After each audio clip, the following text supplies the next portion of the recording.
Diabetes কি এবং কেন হয়?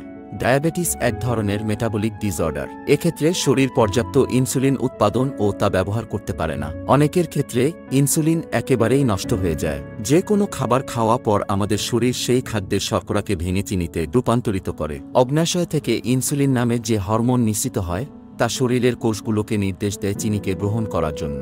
এই চিনি কাজ করে শরীরের জ্বালানি বা শক্তি হিসেবে। শরীরে যখন ইনসুলিন তৈরি হতে না পারে অথবা এটা ঠিক মতো কাজ না করে তখনই ডায়াবেটিস হয়। এর ফলে রক্তের মধ্যে চিনি জমা হতে শুরু করে। ডায়াবেটিস কত ধরনের? ডায়াবেটিস 4 ধরনের হয়ে থাকে: টাইপ 1, টাইপ 2, জেস্টেশনাল ও অন্যান্য। টাইপ 1 ডায়াবেটিস আক্রান্ত রোগীদের শরীরের সব ইনসুলিন নষ্ট হয়ে যায়। তাদের যদি আলাদা করে ইনসুলিন দেওয়া না হয় তাহলে তারা মারা যেতে পারেন। যাদের ডায়াবেটিস আছে তাদের 10% এই টাইপ 1-এ আক্রান্ত। ডায়াবেটিস রোগীকে যেসব সাবধানতা মানতে হবে: ডায়াবেটিস রোগীদের দৈনিক ব্যায়াম ও শারীরিক ক্রিয়াকলাপ করা উচিত। ডায়াবেটিস রোগীদের সর্বদা তাদের পায়ে আঘাত এড়ানো উচিত। ডায়াবেটিসে আক্রান্ত রোগীদের তাদের রক্তে শর্করার মাত্রা নিয়মিত পরীক্ষা করা উচিত।